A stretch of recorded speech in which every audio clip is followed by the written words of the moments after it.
Hello, friends. Welcome back to the podcast. This is the JRPG Report, episode 166. My name is James Fisher, and we've got a really fun podcast for you guys today. Lots of stories broke in the Japanese role-playing game world, so let's get into it with some fun stories. I think we're going to go through some FF14 news, Monster Hunter stories.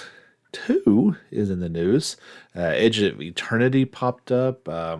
Even got some old Legend of Heroes Crossbell Saga news, so you'll want to stay tuned for that.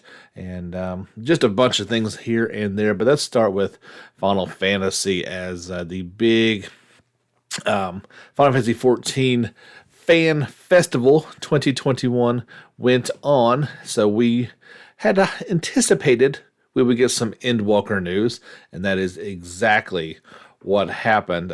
Square Enix announced that Final Fantasy XIV Endwalker DLC expansion will launch for PlayStation 5, PS4, and PC via Steam, as well as Mac on November the 23rd. So you've got about 6 months or so to get ready for the newest expansion. Let's see, did it have a price point? That I don't see. So no pricing just yet, but they did, of course, announce in addition to being able to download if you choose, there is a physical collector's edition. This bundle includes a copy of the digital collector's edition for PC or Mac, as well as a physical collector's box. So I guess the game is pretty much disc-based. That's for Steam. For PS5, PS4, and Steam, the collector's box will be available to order as a standalone product, while the digital collector's edition is available for pre-order via the PSN store or Steam. Here's what's in that collector's box. Of course, you get a special art box, where they say is a unique, glossy, white inlaid box that features an illustration of, Hydaelyn and Zodiark by famed Final Fantasy longtime artist Yoshitaka Amano. An expertly crafted Paladin figure showcases one of the Warriors of Light using passage of arms to shield allies from harm. The figure itself, let's see, is almost 7 inches wide, 8.5 inches in diameter, and a height of about just over 7 inches. So that's a pretty decent size figure.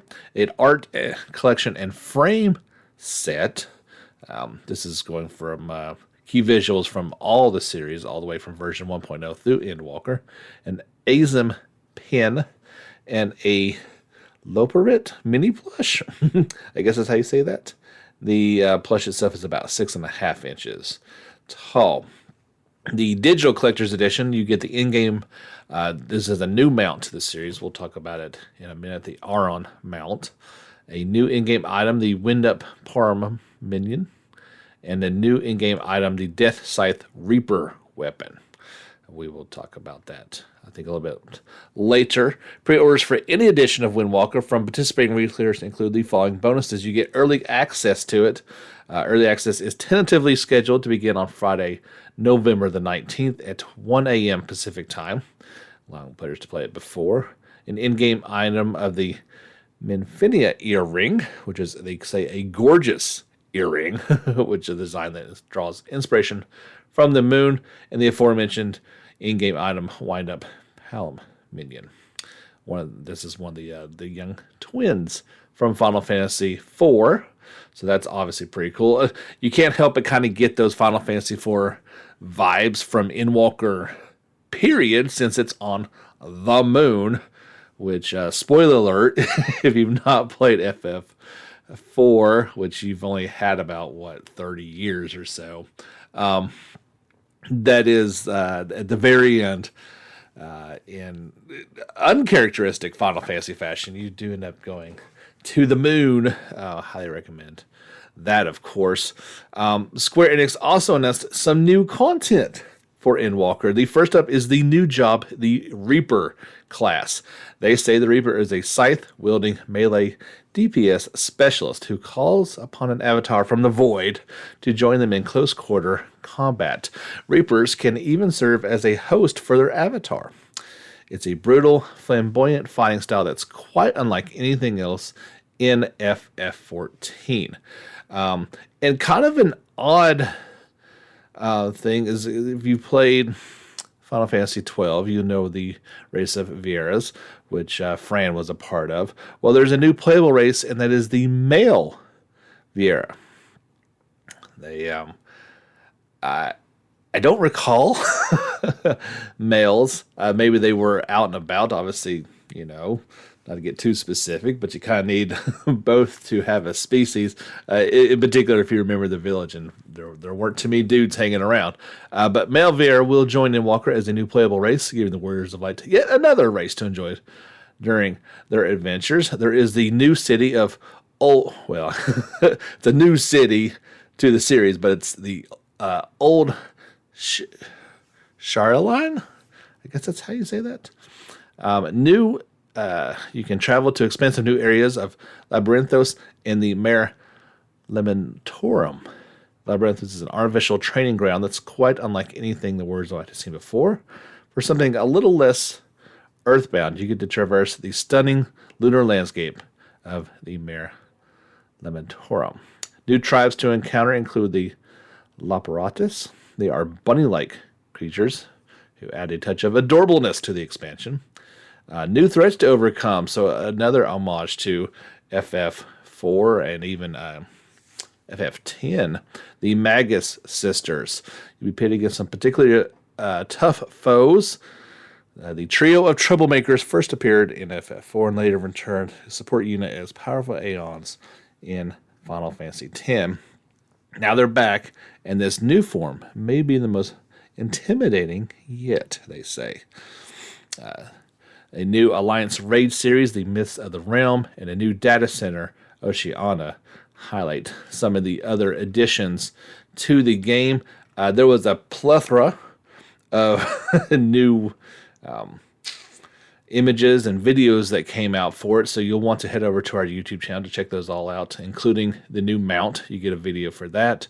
A dungeon crawl video, which is pretty fun. You can take a look at the new towns and cities, new areas, and of course the Male Viera new race in the Reaper job class, as well as a full, they call it the full trailer for the game. I want to say it added an extra 2 or 3 minutes to the aforementioned Endwalker trailer that came out a little bit ago. Looks amazing. I mean, this game continues to look so impressive. And from my understanding is Endwalker is going to be the final expansion for Realm Reborn, but we'll wait and see. That's, you never want to stop a good thing going, so I'd imagine they'll still have future plans for it in some way, shape, or form. In other FF14 news, the PlayStation 5 version will begin official service alongside the launch of patch 5.55 that is coming on May the 25th, Square Enix announced. So that's really cool. I think it's currently in beta form, getting it all ready for its launch in, from today, it's 5 days.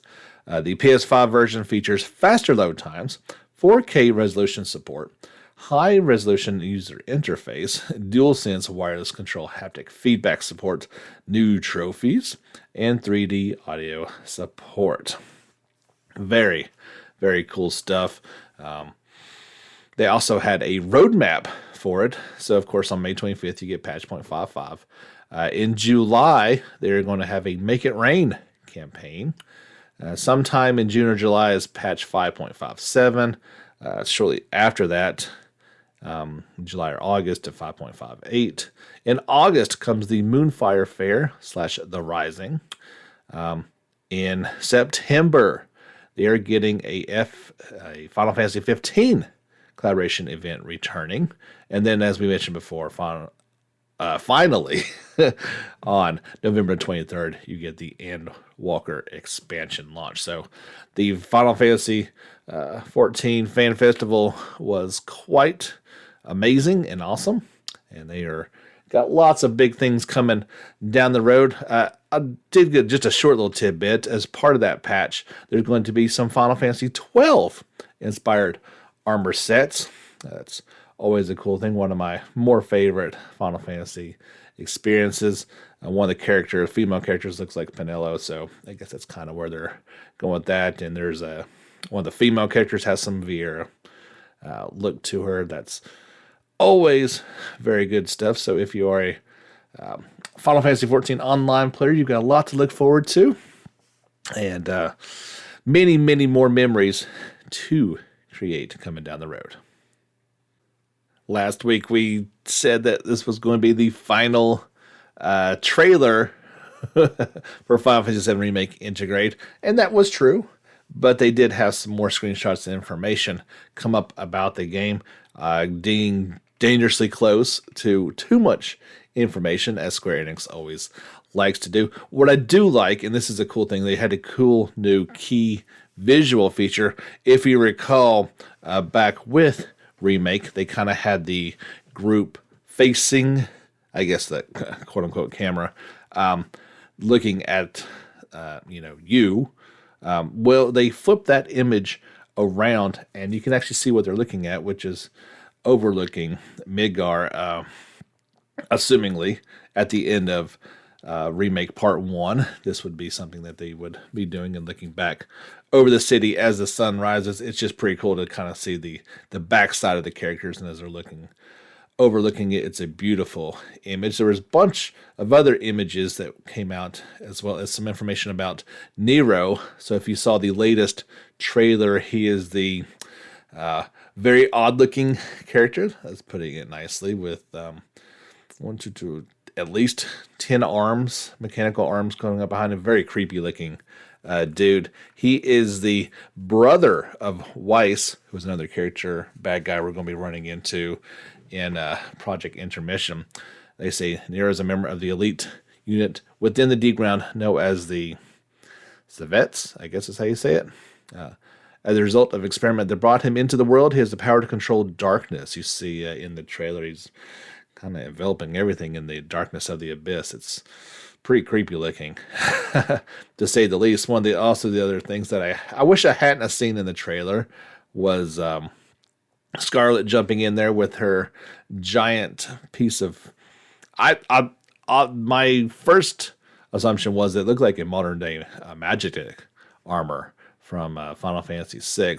They're going to say it's called the Crimson Mare, and they didn't use the word Magitek, just saying is a suit of battle armor that you get to fight against her using Yuffie and Xion.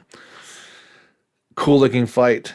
Like I said last week, it was one of those things like I kind of wish that I hadn't seen. It would have been a good surprise to kind of see in it. They talked about the battle mechanics of Intergrade and Intermission in particular a little bit more with Yuffie and did I say Xion? Is that how you say his name?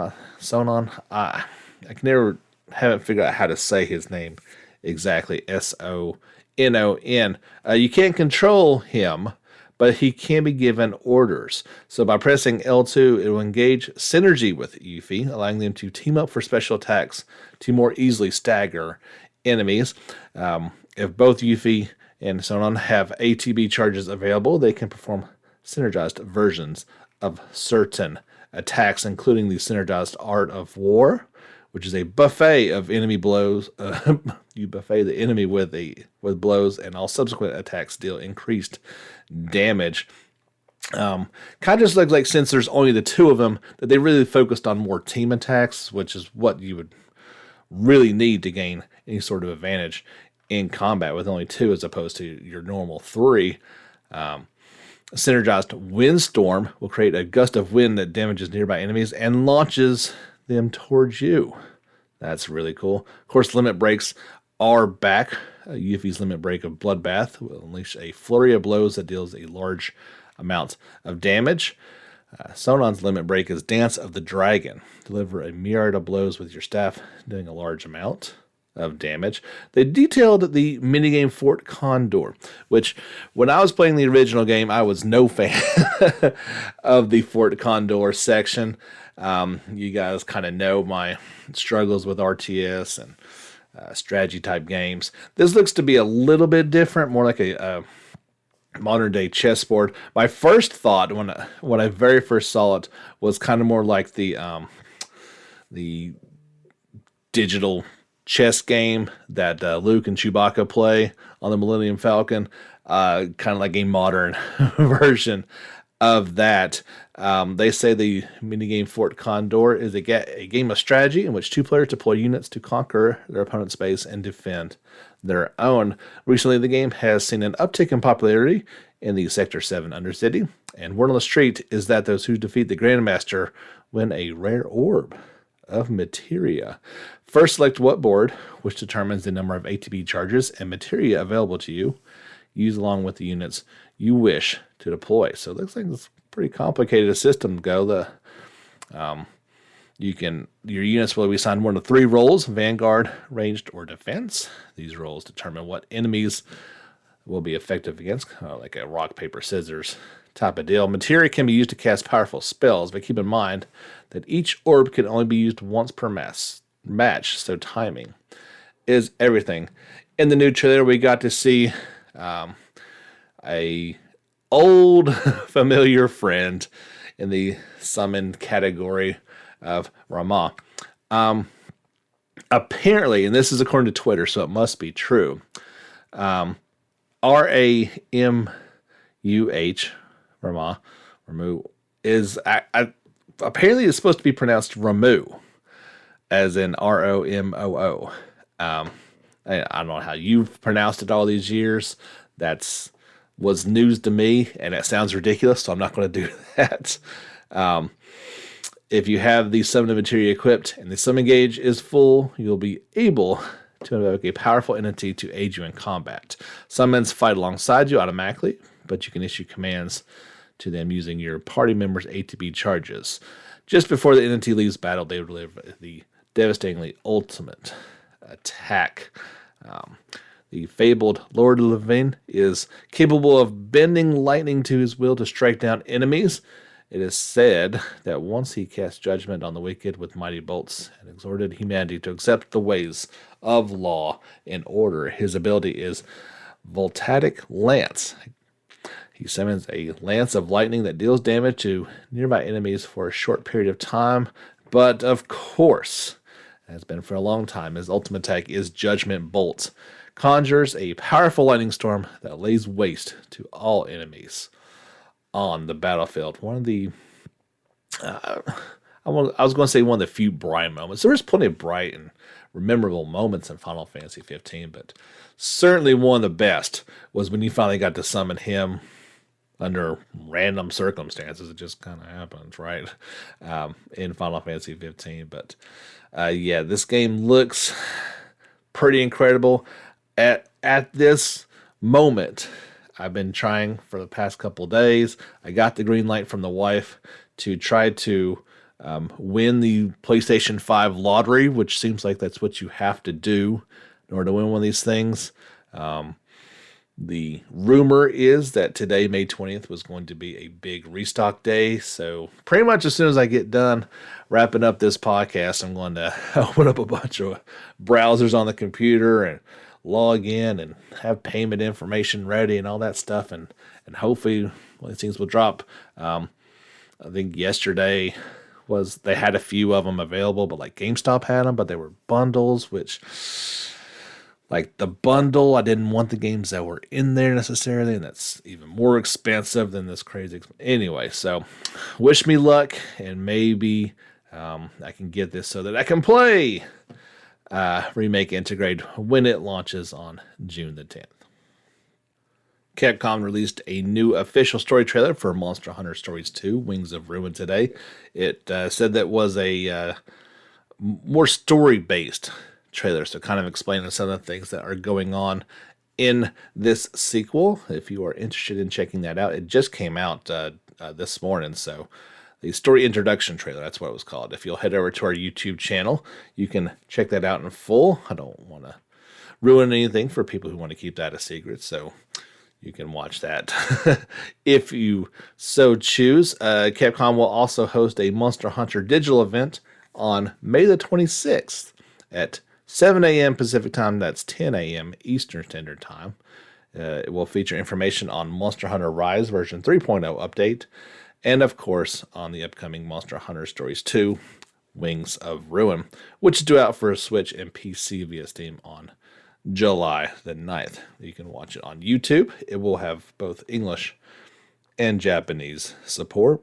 If you are a Monster Hunter fan and you love the music in particular, you can now listen to the Monster Hunter Rise official soundtrack via Spotify and other streaming platforms. This includes Apple Music and Amazon Music. There are a total of 109 songs available to stream or purchase. You can get the entire soundtrack for roughly $41, or if you're already paying for those services, you can snag it and stream it to your heart's content.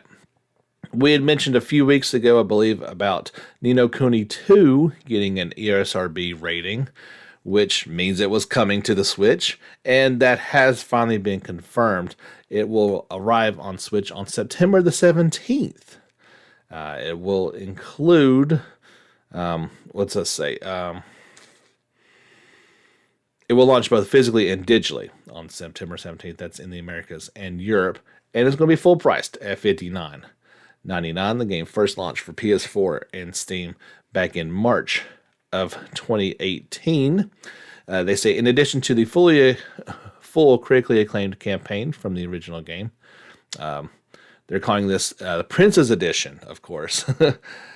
Will include both DLC packs, The Lair of the Lost Lord and Tale of a Timeless Tome, which was, they're saying, a $25 value that will be included in this Princess Edition for the Switch. No word if there's going to be some sort of PlayStation 4, complete edition or anything like that. That may come somewhere down the line. There was a Nintendo Switch announcement trailer that came out for it, and I believe you know where to head to in order to check that out. That would be the JRPG Report YouTube channel. We talked a few weeks ago with Dalton about Edge of Eternity, the JRPG-inspired PC game by publisher Dear Villagers and developer Midgar Studio. Well, they released an 8-minute gameplay walkthrough video, also available on our YouTube channel. It is narrated by Micah Solsuad, who voices Darren in the game. The walkthrough video showcases the characters, worlds, and stories that the players will encounter in the land of Heron. Very much looking forward to this game. It is currently in early access for PC. It will launch in full on June the 8th, followed by a PS5, PS4, Xbox Series, Xbox One console release sometime in Q4 of 2021. So if you are, maybe we piqued your curiosity talking about this one, you can see exactly for yourself what it's all about and kind of get a glimpse of what he was excited for from actually playing the game, and what I'm excited to finally get to play sometime later on this year. We haven't talked a ton about it because news has been a little sketch. Geofront has finished their fan translation for the second cross-spell title in the Legend of Heroes series, Trails to Azure, Ao no Koseki, you might also know it as. And that translation will launch in 2 days on March the 22nd. So fans have been really waiting for them to get done their work. It's tireless work. It is extremely difficult to do. Would have been nice if it could have just got that, from Falcom directly themselves. But, Geofront did the work instead. So I'm just going to read you what it says. In order to play the PC version with the fan translation mod, you'll need to have one of the following: the bg_setup.ral .rar file for Joyo Land's release for PC in Chinese, a previously existing installation of Aonokaseki for PC in Chinese without the GR Front mod installed, or a physical copy of the game for PC in Chinese, which was released in mainland China, Taiwan, or Hong Kong. We shared this information on our Facebook and Twitter pages. Further details on how to purchase the PC version can be found in this article via a link.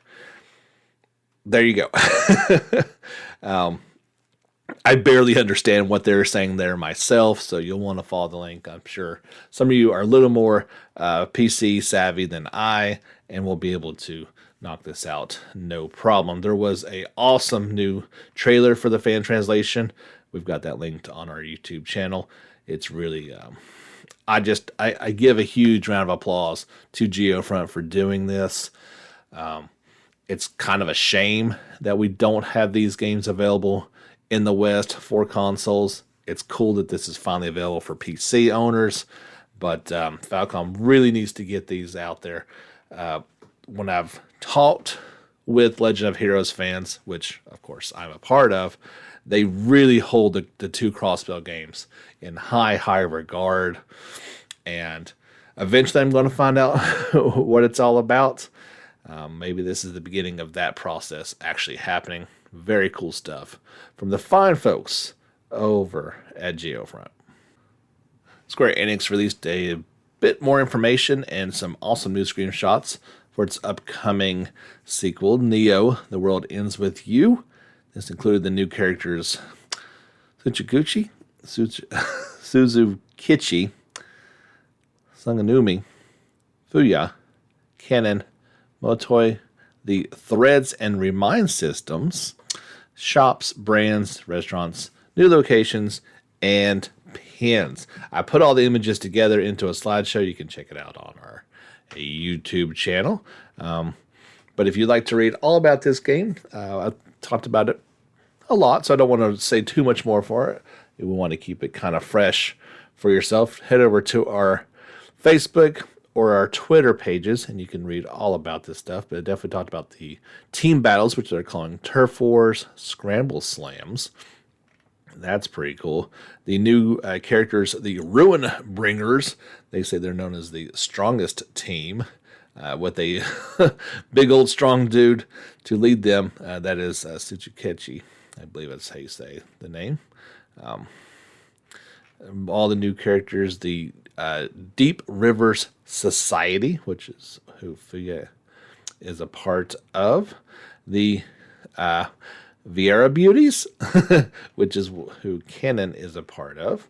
That's pretty cool. The Pure Hearts, which is Moto's group. They talked about the what they call threads, which is, I guess, your equipment system in the game. The shops of Shibuya, and all the brands that are in there.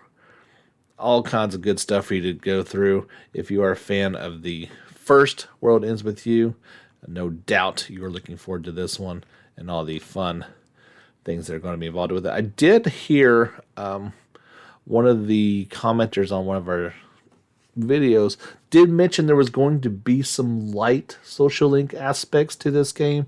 Maybe not quite as deep as the Persona series, but that was going to be kind of introduced in this one. I don't think that was in the first one as much. I don't think that should, put you off by any stretch or make you upset. I think, like I said, I think it's going to be kind of light and just add some value to your team and give you some insight into the characters.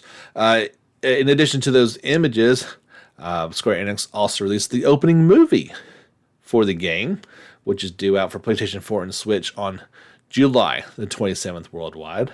It's coming to PC via the Epic Game Store later this summer. There was also 2 short Japanese commercials for it. I kind of combined those into one. You can find both those over at our YouTube channel. I always like the Japanese commercials. Rarely do we get video game commercials here in the West. Actual TV commercials. There's plenty of trailers, obviously, but something that's made specifically for television to watch, it kind of always comes across as pretty cheesy for some reason. They can't quite nab that. And obviously, since the invention of the internet, people know where to go to get this stuff. They're not watching it on television anyway. But yeah, those are available over there for you to check out. We got a release date for Akaba's Trip, Hellbound, and Debriefed. It will launch for PlayStation 4, Switch, and PC via Steam, GOG, and the Humble Store on July 20th in North America. A few days later, July the 23rd in Europe for $39.99. Publishers Exceed Games and Marvelous Europe, as well as developer Acquire, announced. It actually comes out today in Japan, so exactly 2 months afterwards. That's a pretty good turnaround. There will also be a 10th anniversary physical edition available for $49.99 via the via the Exceed Games online store and participating retailers for $49.99. A digital deluxe edition is also available for PlayStation 4 and Steam for $49.99. So if you've been looking forward to this one, you only got 2 more months to wait for its Western release. Also coming out in a little over a month in Japan is the Kaguya Effect 2. It has gone gold. So that means they are all wrapped up. It is ready to go on June 24th in Japan. We're going to be getting it a little bit later in the fall in North America and Europe. It's always good that these things go gold and know that there was no problems going on with it. Got an announcement that Katakawa Games is bringing back the Demon Gaze game. Now, this one came out back on Vita back in April of 2014. Well, they're going to call this an enhanced version of it, and they're going to slap the word extra at the end of it. It's coming for PlayStation 4 and Switch. Will launch on September the 2nd in Japan. No word yet on a Western release. While the original Demon Gaze was developed by Experience, Demon Gaze Extra is developed by Cattle Call with supervision by Experience. This new version will feature upgraded graphics and production, improved controls, and possibly even additional story content set after the game. I took a glance over at my Vita section. I was like, oh, I actually own this game. And I'm guessing that means that I've not played it. So yeah, another, shockingly, right? You know, there's another game in the old backlog that I've not got a chance to play. They released some images for that today, as long as a teaser trailer. So I said, yeah, these teaser trailers kind of short. So let me put these images with the trailer. You can check all that out if you're interested over on our YouTube channel, as well as a new trailer. I would say this is a teaser trailer as well.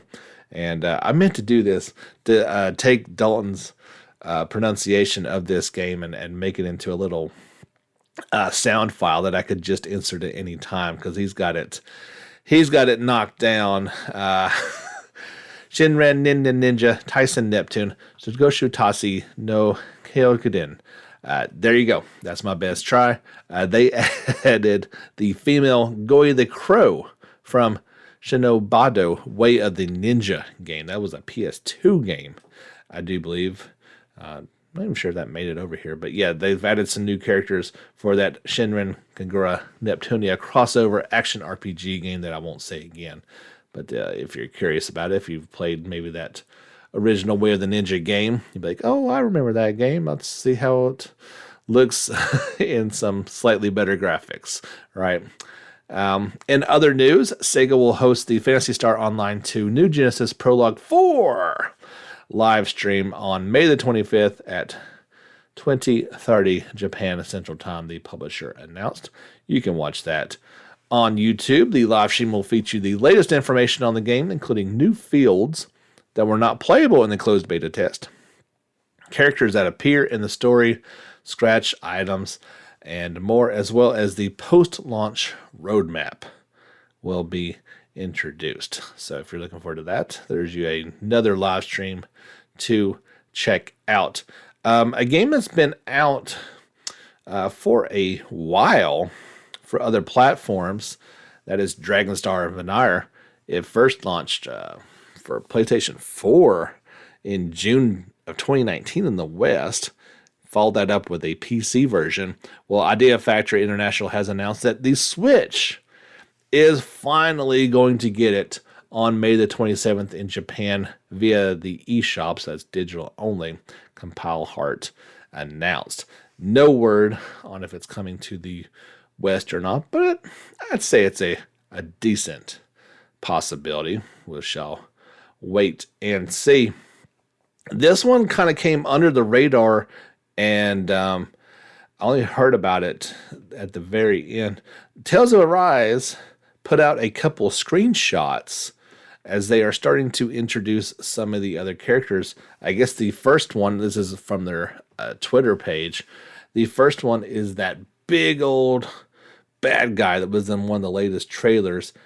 In the trailer, he was identified as Vizo, but that's actually not his name.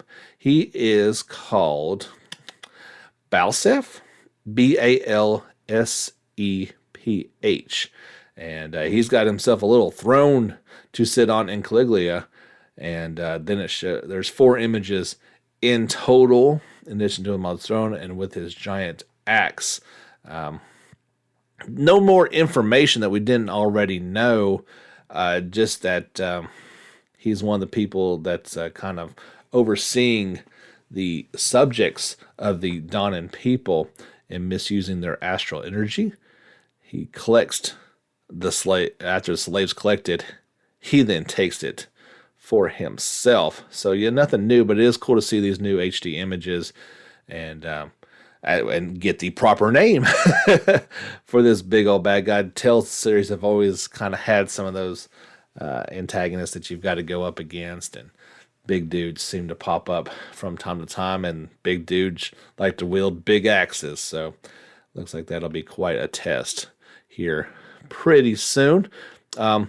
I will quickly, speaking of Tales things, if you tuned in to the Steam Machine podcast anticipating me and Dalton's talk about Tales of Berseria, we had to push that back a week. It's a longer game than I remember just by the numbers. My first playthrough put in at 90 hours. I don't think it's that long. I don't know why it took that long for me. But he was a little hadn't quite got through it. We're really pushing for both of us to be done with it. Obviously, I've already beat it, so I don't need to beat it quite again for us to talk about it. But he asked if I wanted to record last week, and I was like, dude, I really want you to try to beat it because, like most games, things happen at the end, and I'd like to talk about it in full. And if he hadn't experienced that yet, it'd be kind of hard to tiptoe around what he knew and didn't know. So we are going to record that, I believe, this Saturday, and then it'll come out for this Sunday show for him. So I told you to tune in last week. I'm sorry, but barring anything crazy happening, that should record. You can check that out next week. We should have a lot of fun. I'm greatly enjoyed playing that game all over again. It is fantastic. If you've not played it, go get it. One way you can get that right now, and this is our final story for the day, is there's a humble Best of Bandai Namco bundle.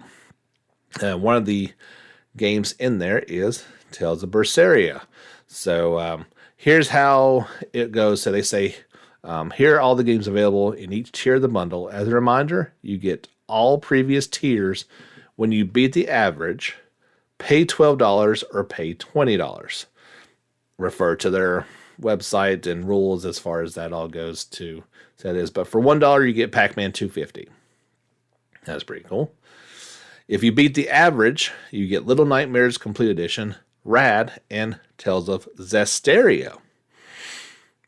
Not a bad game, especially at that price. For $12, you get Katamari Damacy Reroll, excellent game, Tekken 7, and Tales of Berseria. For $12, come on, plus these other ones. You gotta be kidding me. For $20, you'll get Project Cars 3 and Code Vein. So if you do not have these games and want to load up, that seems like a really good time to do that. So I guess for $12, technically you would get both Tales of Zestiria and Berseria, which if you didn't already know, these games, while not being sequels in a sense, they are very, very connected and intertwined. So Tales of Xillia 1 and 2, those would be sequels, right? Those have the same cast, although some added characters in part 2. Very much a sequel to the game. These two games, heavily, heavily connected. I would not say it was a sequel, though. That would not... they didn't call it part 2 for a reason. But you will... I didn't like Zestiria. I loved Berseria. But I'm glad I played it in order to get everything that's going on in Berseria. Very good. So yeah, Humble Bundle. If you're on the old PC, you want to pick this up, there you go. Very good chance to pick up some amazing games for not a whole lot of money. That's going to do it for episode 166. Thanks for coming along for the ride. Don't forget to give us a like on Facebook. Follow us on Twitter for story. We do stuff every day practically on there. Follow if the news comes out. I post it on there for you to keep up with the news. Then we talk about it on the podcast. And if you've not already, give us a subscription on YouTube. We're getting pretty close to that 1,000 mark. And if you'd like to support this podcast and what we do, not only here but there on YouTube, you can do so via Patreon. Search for JRPG Report. You can do it directly through this podcast by clicking on the Anchor link, or even through PayPal direct support. That's fine with me too. James Fisher, Fisher Productions @gmail.com. Thank you so much once again. We'll catch you again next week on this podcast, and check out the Steam Machine podcast with me and Dalton talking all kinds of Tale stuff. But until next time, get back out there and level up.